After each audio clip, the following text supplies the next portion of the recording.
Hi friends, welcome to my channel. நம்ம இந்த வீடியோல எதை பத்தி பார்க்க போறோம்னா டெய்லி நம்ம லைஃப்ல அதிகமா யூஸ் பண்ற சென்டென்ஸ் வந்து எப்படி மேக் பண்ணி பேசுறது அத பத்தி தான் நம்ம இந்த வீடியோல பார்க்க போறோம். ஓகே फ्रेंड्स, வீடியோக்குள்ள போறதுக்கு முன்னாடி நம்ம சேனலை ஃபர்ஸ்ட் டைம் பாக்குறீங்கன்னா சப்ஸ்கிரைப் பண்ணுங்க. இந்த வீடியோ உங்களுக்கு பிடிச்சிருந்தா லைக் பண்ணுங்க. ஓகே, இந்த வீடியோக்குள்ள போகலாம். ஓகே, ஃபர்ஸ்ட் ஒன் பாருங்க. அவன் திங்கட்கிழமை அன்று வந்தான். நம்ம சொல்லுவோம்ல, அவன் என்னைக்கு வந்தான் அப்படின்னு யாராவது கேட்டா அவன் திங்கட்கிழமை அன்னைக்கு வந்தான், அவன் திங்கட்கிழமை அன்னைக்கு வந்தான் அப்படின்னு சொல்லுவோமா. அவன் வந்து படிக்க வேற ஊருக்கு போயிருப்பான், இல்ல ஃபாரின் போயிருப்பான், வெளிநாடு போயிருப்பான். அப்படி போகும்போது அவன் என்னைக்கு வந்தான் அப்படின்னு கேட்கும்போது அவன் திங்கட்கிழமை அன்னைக்கு வந்தான் அப்படின்னு சொல்லுவோம். அதை எப்படி சொல்றது, எழுதுறது? இப்போ அவன் திங்கட்கிழமை அன்று வந்தான். அவன் அப்படின்னா என்னது? he, subject he, அவன். அடுத்து திங்கட்கிழமை அன்று வந்தான், இல்ல என்னது? Main verb. அடுத்து என்ன வரணும்? verb. மெயின் verb இருந்துச்சு அப்படின்னா மெயின் verb தான் அடுத்து வரும். மெயின் verb அப்படின்னா என்னது? நம்ம செய்யக்கூடிய செயல். ஓகே, செயல் அல்லது வேலையை தான் நம்ம மெயின் verb சொல்லுவோம். ஓகே, அத ஆக்ஷன் verb சொல்லுவோம். அப்போ வந்தான், வாரது என்னது? ஒரு செயல் தான். அப்போ வாரதுக்கு இங்கிலீஷ்ல என்னது? கம். கம்மோட பாஸ்ட் வந்தான் அப்படின்னு சொல்றேன். அப்ப இது என்னது? came. கம்மோட பாஸ்ட் came. I came. அவன் வந்தான். என்னைக்கு? திங்கட்கிழமை அன்று, திங்கட்கிழமை அன்னைக்கு அப்படின்னு. அப்போ திங்கட்கிழமை அன்னைக்கு அப்படின்னு சொல்லும்போது இது ஒரு நாளை மென்ஷன் பண்ணுது. திங்கட்கிழமைன்னு சொல்லும்போது ஒரு நாள் ஃபுல்லாவே நம்ம திங்கட்கிழமைன்னு தான் சொல்லுவோம். அதே போல செவ்வாய்க்கிழமைன்னு சொல்லும்போது ஒரு நாள் ஃபுல்லா செவ்வாய்க்கிழமைன்னு சொல்லுவோம் தானே. அப்போ திங்கட்கிழமை ஒரு நாள் ஃபுல்லா நம்ம மென்ஷன் பண்றோம் அப்படின்னா அல்ல ஆன் யூஸ் பண்ணணும். Okay, on Monday.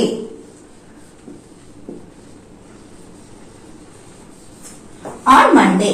இது மே 23ஆம் தேதி அப்படின்னு சொல்றோம். அப்ப அந்த 23 வந்து என்னைக்கு? மே மாசத்துல 23 வந்து ஒரு நாள் ஃபுல்லாவே நம்ம மென்ஷன் பண்ணுவோம்.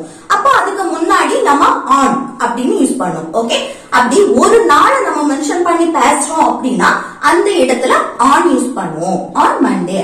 he came on Monday. அடுத்து பாருங்க, அவள் துபாயில் இருந்து வந்து கொண்டிருக்கிறாள். நம்ம சொல்லுவோம்ல, அவ வந்து துபாயில இருந்து வந்துட்டு இருக்கா, இல்ல அவ சென்னையில இருந்து வந்துட்டு இருக்கா அப்படி எல்லாம் நம்ம சொல்லும் போது வந்து கொண்டிருக்கிறாள் அதுக்கு நம்ம என்ன சொல்லுவோம்? வந்துட்டு இருக்கா அப்படின்னு தானே சொல்லுவோம். அப்போ ஃபர்ஸ்ட் என்ன எழுதணும்? சப்ஜெக்ட். அவள் அப்படின்னா என்னது? she. she. அடுத்து அவள் துபாயில் இருந்து வந்து கொண்டிருக்கிறாள். இது என்ன டென்ஸ் பாருங்க? கொண்டிருக்கிறாள் அப்படினாலே அது கண்டினியூஸ் டென்ஸ் தானே. கண்டினியூஸா அந்த விஷயம் நடக்குது. எப்போ? பிரசன்ட்ல வந்து கொண்டிருக்கிறாள், அது பிரசன்ட் கண்டினியூஸ் டென்ஸ். பிரசன்ட்ல அந்த விஷயம் கொஞ்ச நேரமா கண்டினியூஸா நடந்துட்டே இருக்கு. ஓகே, இப்போ பிரசன்ட்ல கண்டினியூஸா நடந்துட்டே இருக்குன்னா அது பிரசன்ட் கண்டினியூஸ் டென்ஸ். ஓகே, அப்ப என்ன எழுதணும்? அவள் துபாயில் இருந்து வந்து கொண்டிருக்கிறாள் அப்படின்னு சொல்றதுக்கு என்ன? பிரசன்ட் கண்டினியூஸ் டென்ஸ் படி ஃபர்ஸ்ட் சப்ஜெக்ட் எழுதணும். அடுத்து ஆக்ஸிலரி verb, இந்த am, is, are, was, were இருக்குல்ல, அந்த be verb வந்து எழுதணும். இது பிரசன்ட் கண்டினியூஸ் டென்ஸ். சோ இதுல am, is, are இந்த மூணுல ஒண்ணு தான் வரும். அப்போ இந்த மூணுல ஒண்ணுல எது வரும்? amனா தன்னை பற்றி மட்டும் பேசும்போது, isனா எப்போ? Subject he, she, it, name, singular noun ஒருத்தங்களை மென்ஷன் பண்ணும்போது நம்ம இல்ல is போடுவோம். ஓகே, அடுத்து ஒன்றுக்கு மேற்பட்டதை மென்ஷன் பண்ணும்போது நம்ம are போடுவோம். அப்போ she, அவள் ஒரு ஆளை தான் மென்ஷன் பண்றோம். she வந்தாலே அடுத்து is தான் வரும். நல்லா ஞாபகம் வச்சுக்கோங்க. he, she, it இதெல்லாம் வரும்போது அடுத்து is தான் வரும். அடுத்து மெயின் verb. அந்த மெயின் verb என்ன? வந்து கொண்டிருக்கிறாள். வாரதுக்கு இங்கிலீஷ்ல என்னது? come. கம்ம எப்படி எழுதணும்? Continuous tense. அப்போ அது கூட ing சேர்க்கணும். she is coming. எங்கிருந்து? துபாயில் இருந்து. இங்க பாருங்க, துபாயில் இருந்து அப்படின்னு சொல்றோம். அந்த இருந்து அப்படின்னா அதுல என்ன போடணும்? from போடணுமா, since போடணுமா? fromனாலும் இருந்து அப்படின்னு தான் ஸ்டார்ட் ஆகும். sinceனாலும் இருந்து அப்படின்னு தான் ஸ்டார்ட் ஆகும். அப்போ from துபாய் போடணுமா, இல்ல since துபாய் போடணுமா? இதுல from துபாய் தான் வரும்.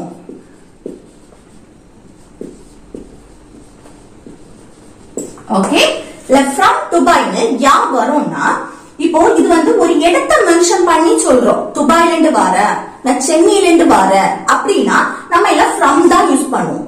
since எப்போ யூஸ் பண்ணுவோம்னா ஒரு காலத்தை மென்ஷன் பண்ணும்போது, இப்போ நான் வந்து 2018 இருந்து நான் இங்க இந்த சென்னையில தான் நான் வசிக்கிறேன் அப்படின்னு சொல்றேன். அப்ப அந்த 2018 இப்படி டைம், டே, மந்த், இயர் இந்த காலத்தை மென்ஷன் பண்ணி பேசினா அதுல since யூஸ் பண்ணணும். அதுல இருந்து ஸ்டார்ட் ஆகுது.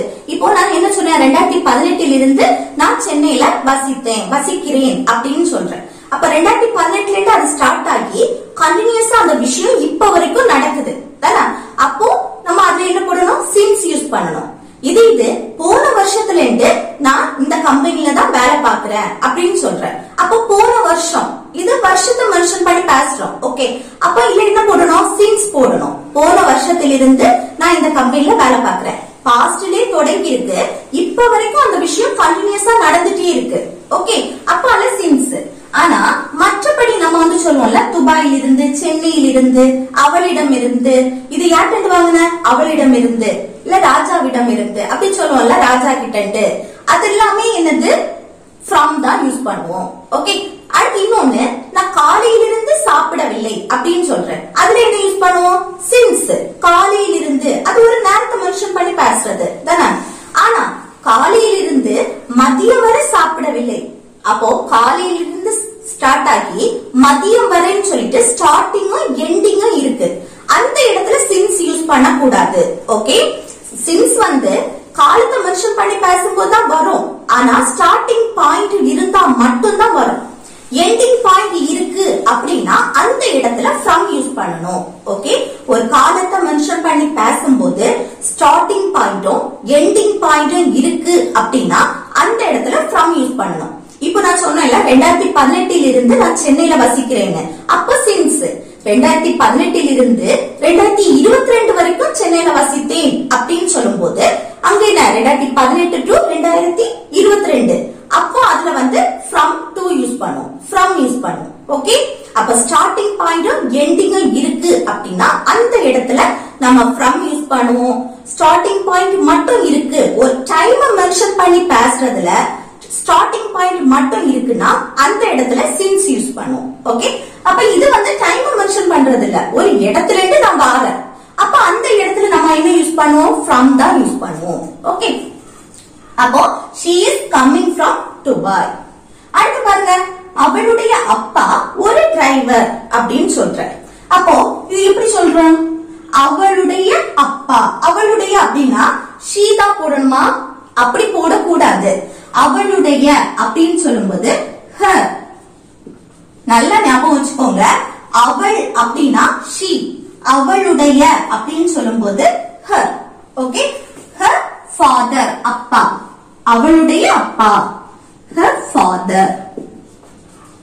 ஓகே, அடுத்து என்ன எழுதணும், அவளுடைய அப்பா வந்து ஒரு டிரைவர். இது அவங்களோட ஒரு நிலையை பொசிஷனா நம்ம சொல்றோம். அப்போ அந்த இடத்துல மெயின் வெர்ப் எதுவுமே வரல. அப்ப இல்ல என்ன யூஸ் பண்ணணும், ஆக்சிலரி வெர்ப், அதாவது be verb யூஸ் பண்ணணும். இந்த am, is, are, was, were அது. ஆனா இது என்ன, பிரசன்ட்ல நம்ம சொல்றோம் அவளுடைய அப்பா வந்து ஒரு டிரைவர்னு, அது நம்ம இப்போ சொல்றோம். இது அவளுடைய அப்பா வந்து ஒரு டிரைவரா இருந்தாரு அப்படின்னா அது பாஸ்ட். ஓகே, அப்போ நம்ம was, were யூஸ் பண்ணணும். இங்க என்ன யூஸ் பண்ணணும்னா இந்த subject, sorry, be verb, am, is, are. இதுல என்ன வரும், her father, ஒரே ஒரு ஆளை மென்ஷன் பண்ணி பேசுறோம். சோ இதுல is தான் வரும். am எப்ப வரும், தன்னை பற்றி பேசும்போது. or எப்ப வரும், ஒன்றுக்கு மேற்பட்டவங்க பேசும்போது. is எப்ப வரும், ஒரே ஒரு ஆளை மென்ஷன் பண்ணி பேசும்போது. ஓகே, அப்ப her father is, அடுத்து என்ன, ஒரு டிரைவர். அப்ப இதுல என்ன வரும், a driver. அவளுடைய அப்பா வந்து ஒரு டிரைவர் அப்படின்னு சொல்றதுக்கு her father is a driver. Okay, அடுத்து நெக்ஸ்ட் ஒன் பாருங்க, நான் இன்னும் எதுவும் சாப்பிடவில்லை. இது என்ன ஃபார்ம்ல இருக்கு, நெகட்டிவ்ல இருக்கு. நான் இன்னும் எதுவும் சாப்பிடல அப்படின்னு சொல்லுவோமா, நான் சாப்பிட்டேன் அப்படின்னா அது பாசிட்டிவ், நான் சாப்பிடல அப்படின்னா அது நெகட்டிவ். ஓகே, அப்போ நான் இன்னும் எதுவும் சாப்பிடலன்னா நெகட்டிவ்ல இருக்கு. இதுல ஒண்ணு கவனிக்கணும், நான் இன்னும் சாப்பிடவில்லை நெகட்டிவ். இப்படி இன்னும் சாப்பிடல அந்த இன்னும் வந்து அதுல நெகட்டிவ் ஃபார்ம்ல இருந்துச்சுன்னா அதுல என்ன ஃபார்ம்னா பிரசன்ட் பர்ஃபெக்ட் டென்ஸ்.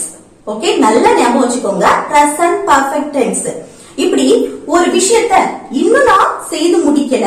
இப்போ நான் வந்து இன்னும் ரெக்கார்ட் சப்மிட் பண்ணல, இன்னும் நான் வந்து எக்ஸாமுக்கு படிக்கல, அடுத்து இன்னும் நான் கிளம்பல, அடுத்து இன்னும் நான் ஃபீஸ் கட்டல, அடுத்து எனக்கு அந்த பார்சல் இன்னும் கிடைக்கல. இப்படி இன்னும் அப்படின்னு வந்து அது வந்து நெகட்டிவ்ல நம்ம பேசுறோம் அப்படின்னா அந்த இடத்துல நம்ம என்ன யூஸ் பண்ணுவோம்? பிரசன்ட் பர்ஃபெக்ட் டென்ஸ்ல யூஸ் பண்ணுவோம். ஓகே, இப்போ எப்படி எழுதலாம் பாருங்க. நான் என்னது? சப்ஜெக்ட் ஐ வந்ததுக்கு அப்புறம் அடுத்து என்ன வரணும்? பிரசன்ட் பர்ஃபெக்ட் டென்ஸ் படி have வரணும். ஓகே, have ஆக்ஸிலரி வெர்ப் இல்ல, என்னது? have. ஆனா இது என்னது? சாப்பிடவில்லை, நெகட்டிவ்ல பேசுறோம். அப்போ having இல்லனா have notனு கூட போடலாம். ஓகே, இல்ல having. ஓகே, ரெண்டுல எது போட்டாலும் ஒண்ணு இல்ல. I having. அடுத்து என்ன? Main verb. மெயின் வெர்ப் என்ன? சாப்பிடுறது. சாப்பிடுறதுக்கு இங்கிலீஷ்ல என்னது? eat. ஆனா இல்ல வந்து eatனு எழுதக்கூடாது.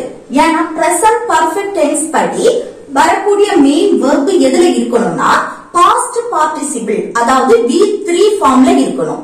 இப்போ நம்ம சொன்னோம்ல eat, சாப்பிடுறதுக்கு eat, அது பிரசன்ட் ஃபார்ம், அது V1 ன்னு சொல்றோம். அதே இது V2 க்கு ate. ஓகே, அது பாஸ்ட் ஃபார்ம். அதே V3 னா eaten. ஓகே, அது பாஸ்ட் பார்ட்டிசிபிள். அதுதான் நம்ம பிரசன்ட் பர்ஃபெக்ட் டென்ஸ்ல யூஸ் பண்ணுவோம். ஓகே, அப்போ இல்ல வந்து V3 ஃபார்ம் தான் எழுதணும். eat ஓட V3 ஃபார்ம் என்ன? eaten. V3 past participle form. Okay, I haven't eaten. அடுத்து என்ன? எதுவும். எதுவும்னா anything.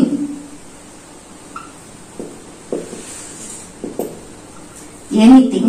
அடுத்து இன்னும் அப்படின்னா yet. இன்னும்னா yet. ஓகே, இன்னும் ஒரு விஷயத்தை நீங்க பண்ணி முடிக்கல, இன்னும் நான் ரெக்கார்ட் சப்மிட் பண்ணல, இன்னும் நான் ஃபீஸ் கட்டல அப்படி சொல்லுவோம்ல, இன்னும் அப்படின்னு சொல்லி நெகட்டிவ்ல பேசுறோம்னா நீங்க இந்த ஃபார்ம்ல யூஸ் பண்ணலாம். இது அவள் இன்னும் எதுவும் சாப்பிடல அப்படின்னு சொல்லுவோம்ல, அவ இன்னும் எதுவுமே சாப்பிடல. அப்போ அவள் அப்படின்னு சொல்லும் போது இங்க என்ன யூஸ் பண்ணணும்? she வந்தாச்சுன்னா இங்க என்ன வரணும்? hasn't. நெகட்டிவ்ல பேசுறோம், hasn't இல்லனா has not.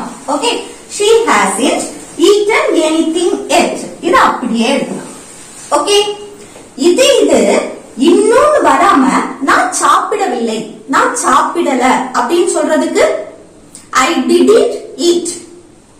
ஓகே, புரியுதா? நான் சாப்பிடல அப்படின்னு நீங்க சொல்றீங்கன்னா அங்க I didn't eat. நான் நேற்று சாப்பிடவில்லை அப்படின்னா என்ன சொல்லுவோம்? அதேதான், I didn't eat yesterday. Okay, முடிச்ச விஷயத்தை பத்தி நீங்க சொல்றீங்கன்னா அத நெகட்டிவ்ல சொல்றீங்க அப்படின்னா அங்க did யூஸ் பண்ணுவோம். Okay, didn't. ஓகே, did கூட didn't இல்லனா did not. ஓகே, புரியுதா? அப்போ இன்னும் எதுவும் சாப்பிடல, இன்னும் அப்படின்னு ஒரு வார்த்தை வருதுன்னா அங்க வந்து நம்ம வந்து பிரசன்ட் பர்ஃபெக்ட் டென்ஸ்ல தான் பேசுவோம். புரியுதா? அப்போ I haven't eaten anything yet அப்படின்னா நான் இன்னும் எதுவும் சாப்பிடவில்லை. அடுத்து நெக்ஸ்ட் பாருங்க, இந்த வழியில் செல்லுங்கள். நம்ம சொல்லுவோம்ல இந்த வழியில போங்க, இந்த வழியில போ அப்படின்னு சொல்லுவோம்ல, அந்த போங்கள், செல்லுங்கள் இப்படி எல்லாம் எல்லாமே ஒண்ணுதான். ஓகே, அப்போ இந்த வழியில் செல்லுங்கள், இந்த வழியில் போங்க அப்படின்னு சொல்லும் போது போறதுக்கு இங்கிலீஷ்ல என்னது? go. அடுத்து இந்த வழியில் அப்படின்னா இந்த அப்படின்னா this வழி, this way. Okay, go this way. இந்த வழியில் செல்லுங்கள். அடுத்து அவைகளை அங்கே வை. நம்ம சொல்லுவோம்ல அவைகளை வந்து அங்கே வை, அப்படி அங்கே வச்சிரு அப்படின்னு சொல்லுவோமா? அதே போல நீ வந்து வாஷிங் மிஷின்ல துணி போடு அப்படின்னு சொல்லுவோமா? அந்த போடு, வச்சிரு, வை அப்படி எல்லாம் சொல்லும் போது put. Okay, put. அடுத்து அவைகளை அவர்களை அப்படின்னு சொல்லும் போது them. அங்கே அப்படின்னா the. அங்கேனா the. put them there. இது அவைகளை இங்கே வை, இங்கே வச்சிரு அப்படின்னு சொல்லுவோமா? அவைகளை வந்து இங்கே வச்சிரு அப்படின்னு சொல்லும் போது them here. ஓகே, இந்த இடத்துல here. அடுத்து நான் முந்தா நேற்று போனேன். நம்ம சொல்லுவோம்ல, நீ என்னைக்கு போன? நான் முந்தா நேற்று போனேன் அப்படின்னு சொல்லுமா? நான் முந்தா நேற்று போனேன். நேற்று முன்தினம். ஓகே, முந்தா நேற்று. அப்போ இதை எப்படி சொல்லலாம்? நான் அப்படின்னா சப்ஜெக்ட் ஐ. அடுத்து போனேன். போறதுக்கு இங்கிலீஷ்ல என்னது? go. கோட past போனேன். ஓகே, அப்போ went. I went. நான் போனேன். எனக்கு முந்தா நேற்று. அது எப்படி எழுதணும்? the day before yesterday. Okay, I went the day before yesterday. நான் முந்தா நேற்று போனேன். இது நான் முந்தா நேற்று வந்தேன் அப்படின்னு சொல்லுமா? நீ என்னைக்கு வந்த? நான் முந்தா நேற்று வந்தேன். அப்படி சொல்றதுக்கு I. அடுத்து வந்தேன். வாரதுக்கு இங்கிலீஷ்ல come. கம்மோட past came. Okay, I came the day before yesterday. இது அப்படியே எழுதணும். ஓகே, அடுத்து நெக்ஸ்ட் ஒன் பாருங்க. நான் நாளை மறுநாள் போவேன். நான் நாளை கழிச்சு போவேன் அப்படின்னு சொல்லுவோமா? நீ என்னைக்கு போறேன்னு கேட்கும்போது நான் நாளை கழிச்சு போவேன், நாளை மறுநாள் போவேன் அப்படின்னு சொல்றதுக்கு எப்படி சொல்லலாம்? நான் ஐ. அடுத்து என்ன? மெயின் வர்ப் போவேன். போறதுக்கு இங்கிலீஷ்ல என்னது? go. ஓகே, அப்போ நான் நாளை கழிச்சு போவேன்னா அது என்ன ஃபார்ம்ல இருக்கு? ஃபியூச்சர்ல இருக்கு. ஓகே, ஃபியூச்சரை பத்தி நம்ம பேசுறோம். அப்ப அதுல என்ன வரும்? will go. மெயின் வர்ப் அப்படியே எழுதணும். ஓகே, பிரசன்ட் ஃபார்ம்ல தான் இருக்கும் அந்த வர்ப். I will go. இன்னைக்கு நாளை மறுநாள், நாளை கழிச்சு அப்படின்னு சொல்லுவோம்ல, அதுதான். அப்போ the day after tomorrow. Okay, நான் நாளை மறுநாள் வருவேன். நாளை கழிச்சு நான் ஊருக்கு வருவேன். நான் நாளை கழிச்சு வருவேன் அப்படின்னு சொல்றதுக்கு எப்படி சொல்லலாம்? I will come. Okay, go இருக்க இடத்துல come. I will come the day after tomorrow. Okay, அடுத்து பாருங்க. அவர்கள் என்னை கேட்டார்களா? நம்ம கேட்போம்ல, அவர்கள் என்ன கேட்டார்களா அப்படின்னு. அதற்கு எப்படி சொல்றது? அவர்கள் என்னை கேட்டார்களா அப்படின்னு கேட்கும்போது கேட்டார்களா அப்படின்னு கொஸ்டின் கேட்கிறோம். அதுல பாஸ்ட் பத்தி கேட்கிறோம். கேட்கிறார்களா அப்படின்னா அது பிரசன்ட், கேட்டார்களா அப்படின்னா அது பாஸ்ட். அப்போ பாஸ்ட் பத்தி கொஸ்டின் கேட்கிறோம். அதுல மெயின் வர்ப் இருக்கு. ஓகே, கேட்டார்களா, கேட்கிறது என்னது? ஒரு செயல் தான். ஓகே, அது மெயின் வர்ப் ஆஸ்க். அப்போ ஃபர்ஸ்ட் என்ன எழுதணும்? பாஸ்ட் பத்தி ஒரு கொஸ்டின் கேட்கிறோம், அதுல மெயின் வர்ப் இருக்கு. அப்போ டிட். Okay, did. அடுத்து சப்ஜெக்ட் அவர்கள் அப்படின்னா தே. Did they. அடுத்து என்ன? கேட்டார்களா, கேட்கிறதுக்கு ask verb. Okay, did they ask. இல்ல என்னது? ஆஸ்க்டு வராது. நம்ம பாஸ்ட் பத்தி கொஸ்டின் கேட்டாலும் இல்ல டிட் வந்துச்சு அப்படின்னா இதுல என்னது? மெயின் verb பிரசன்ட் ஃபார்ம்ல தான் இருக்கும். அப்ப இல்ல என்னது? ஆஸ்க்னு தான் இருக்கும். ஆஸ்க்டு வராது. Okay, ask. அடுத்து என்னை அப்படின்னா me. Okay, did they ask me? அவர்கள் என்னை கேட்டார்களாம். அடுத்து அவர்கள் உன்னை பற்றி கேட்டார்கள் அப்படின்னு சொல்றோம். அவர்கள் உன்னை பற்றி கேட்டார்கள். அது எப்படி சொல்லலாம்? அவர்கள் அப்படின்னா ஃபர்ஸ்ட் they சப்ஜெக்ட். அடுத்து என்ன? உன்னை பற்றி கேட்டார்கள் மெயின் verb. இது பாஸ்ட் பத்தி சொல்றோம். ஓகே, கேட்கிறார்கள் அப்படின்னு சொல்லல, கேட்டார்கள். அப்போ என்ன? கேட்கிறதுக்கு ஆஸ்க், அதுக்கு கூட ஈடி சேர்க்கிறோம். இங்க பாஸ்ட் பத்தி பேசும்போது டிட் வந்திருக்கு. டிட் வந்தாலே இங்க மெயின் verb பிரசன்ட் ஃபார்ம்ல தான் இருக்கும். மற்றபடி நம்ம பாஸ்ட் பத்தி பேசுறோம் அப்படின்னா அதுல பாஸ்ட் ஃபார்ம்ல தான் இருக்கும் மெயின் verb. அப்போ they asked. அடுத்து உன்னை பற்றி, அந்த பற்றி அப்படின்னு வருதுல்ல, அதுக்கு about. about. அடுத்து உன்னை you. Okay, they asked about you. உன்னை பற்றி கேட்டார்கள். ஓகே फ्रेंड्स, இந்த வீடியோ உங்களுக்கு யூஸ்ஃபுல்லா இருக்கும்னு நினைக்கிறேன். யூஸ்ஃபுல்லா இருந்துச்சுன்னா லைக் பண்ணுங்க, ஷேர் பண்ணுங்க, கமெண்ட் பண்ணுங்க.